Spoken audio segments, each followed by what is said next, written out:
Good afternoon, everybody. This is Container Chick from Live from the Ground. I just wanted to say hello again and to say I'm watching these skies and they're kind of wonky. That does not stop me from planting. And I haven't shown anything that I've planted yet because I'm not ready.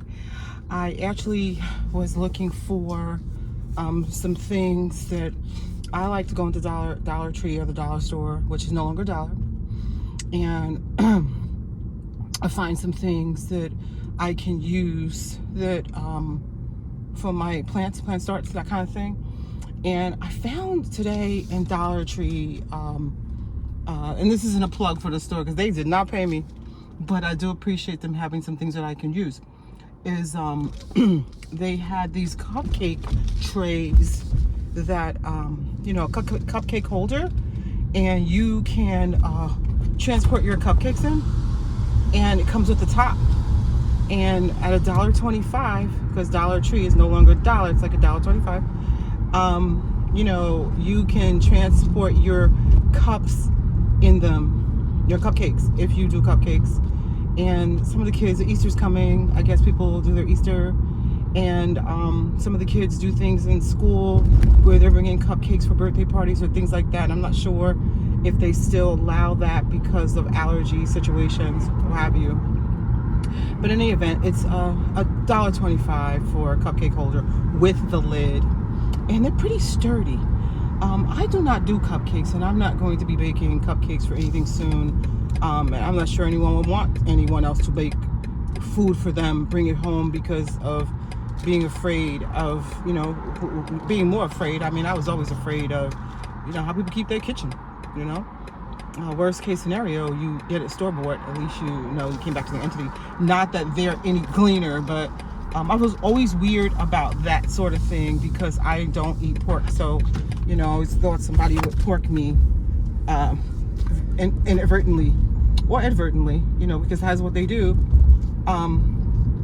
And so I rarely eat at people's houses and or out. With that being said, so the cupcake holders are a very good idea. It's the first year I've seen them. Not that I was looking for them, but it's the first year I've seen them.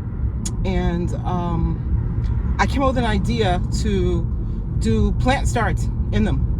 And Dollar Tree has these little plant starter cups. They're like a beige color, like a clay color cups, plastic. I think it's like 10 for $1.25 or something. And they, you can start your plants in there. And so you always buy some and don't think you need a lot. I tend to overseed, but I bought some of those, and I cut the edges off because there's 9 spaces for cupcakes, but they don't kind of sit straight. And even the bigger ones, you can sit them 4 in the tray, and the smaller ones, if you cut the tops ridges off, you can fit 9 in there. And it's kind of cool. Now I know people that start plants. I've seen on YouTube University. Some people plant many things. I do as well. This year I decided to only eat what I planted. So I've seeded several varieties of cucumbers and lettuces and stuff. It kills me when I buy romaine lettuce or anything in the store. It kills me. I mean, it slays me. It literally takes me 2-3 edges because I'm like, this stuff is nothing to grow. So I did a lot of greens, a lot of kales, a lot of tomatoes, of course. I cold sold a lot of things, lemongrass and things like that. Some of my older seeds to see if they were viable. And as I go through my seeds every year just to, freshen up, add some things, take some things away, try some new things. So this year I decided to only eat the produce I grow. And I even did some Afghan melons that I got from Baker's Creek a while ago. This is somebody's car. Yeah.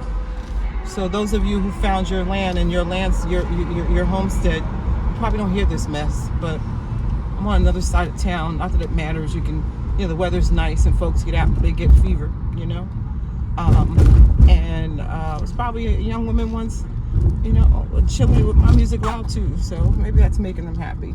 In any event, yeah, so I bought those. It's like, wow, there's always so many good ideas that you can create on your own. And just by thinking, and I see other people's ideas, I'm like, wow, YouTube has always been my friend. And I take so much enjoyment out of it. I was listening to Pastor Stephen Darby today, and he said that consistency is key with many things, especially when it comes to young people and trying to get yourself started in life and make your way. And he says, you know, if you go to school, become a teacher, you know, you got your degree, why would you leave school and then somebody's got bubbles? That is so awesome because I love bubbles. Leave school and then you decide to do hair. You know, stay consistent, and consistency will pay off in the long run. It really will serve you. And I tell people that all the time. So my consistency and insistency in what I do and what I grow, every year I learn more about growing. And it's been awesome, and I enjoy it, if anything.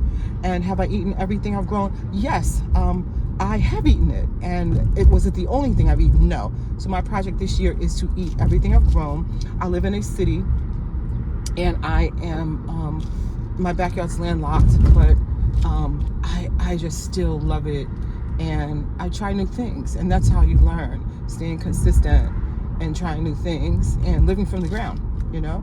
I commented on something, or I agreed on someone's video with, I said facts or something, having to do with, not with gardening, but with another subject. And someone said, you're going to be in the ground with that attitude. And I was like, whoa. And I thought about Let Farmer. And what he said was, you're going to have to be strong because people will say all kinds of things to you and about you. And warranted or unwarranted, like, wow, you got to watch your feelings. And I kind of got hurt for like a hot second. And I did not respond because that person's unhappy because I just agreed with something. Now that is my feelings, and we can agree to disagree, or you can get yourself all up in a bunch. You know, I'm just not her, and I'm not going to spend my life minutes, you know, being upset about what people think about what I think and what I agree or disagree with. But yeah, like in my channel is live from the ground. Like, you eat it live from the ground, it will definitely profit you, you know. And being consistent with your planting and trying to grow and try new things will also profit you, you know. So he talked about consistency, and I was like, wow, you know, it's so clear of a teaching. This has to do with growing as well. You know, during the pandemic, there were people that were trying to grow what they call food, what they said was food, or what some people say, my food. And the truth is, many of the people that are growing what they say their food, you can tell they're not eating it because how they look, including myself. Now, I've only included myself because if I ate only what I grew, my weight would be at an optimal level for me. And just telling a friend recently that people think of weight and they always think of aesthetics of weight, and that's not how it is. It's not a friend, someone I met.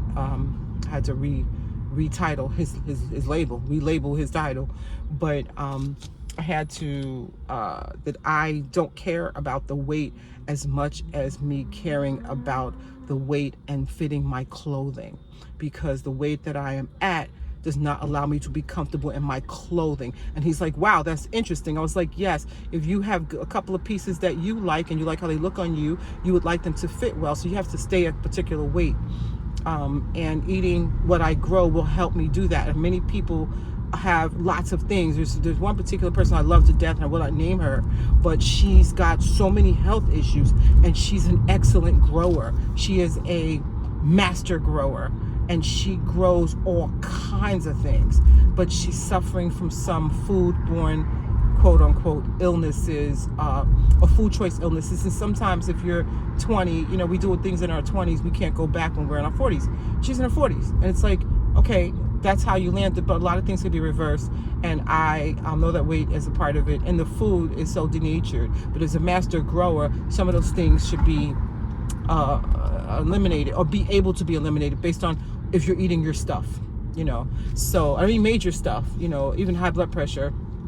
I'm not saying I'm a doctor, I'm not, but it can be dealt with based on living from the ground, living from your ground, from what you plant. So that's my goal for this year.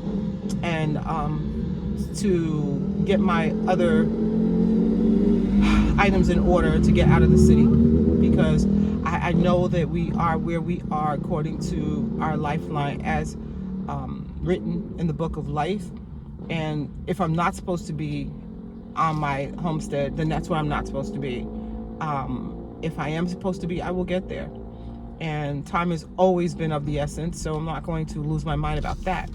But you know, even listening to Miss Homestead Hart today about, you know, the tornadoes that had come through and the damage it did and the things her and her husband are suffering, and she was very grateful for all the best wishes she got from folks asking if they were okay and dealing with, you know, recovery of that her situation.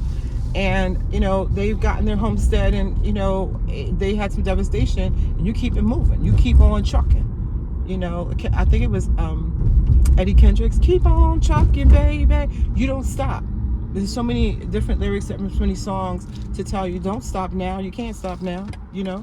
And that's how it goes. So with that being said, back to Grow Family Network, Mr. King, aka Bev's husband, he said it too. He says gardening is just not about putting a seed in the ground. It's about teaching. It's about the creator and all this great and all this good, you know, as per the King of Kings, you know. So that's who I am today. And I've been afforded to go into this store and buy what I deem that I need or want to increase my production, and hopefully someone else's. You know, I've had many things left over. That's a lot from my daughter and I, and perhaps someone else can be blessed with it, and you sell them. Don't give them away, because a lot of times you give them away, it'll be right on those people's counter, just like he once said, when you go back to their house, all that hard work and all that effort you put into it, and not that you're trying to make a profit, you profited when you saw it germinate and grow into the best tasting tomato or cucumber or kale. You know, you even have a better movement for lack of getting too descriptive. When you eat fresh vegetables live from the ground, you get a better movement. You do. It's like, wow, like, is something wrong with me? We were taught that having a real good movement is a bad thing. Oh my God, I've got diarrhea. No, the diarrhea is kicking out all the junk, cleaning you out, cleaning you up out of there. And cleaning you out, you get to get the trash out. Imagine not putting your trash on the curb for months and months and months and months and months, and it's sitting in your house, you know. So that's what it's going to smell like, trash. So with that being said, coming up on 15 minutes, I'm going to wish you peace and hair grease and live from the ground, and stay tuned for my cup idea. Oh my gosh, I'm so excited to get home. All right, peace and hair grease, live from the ground. Later.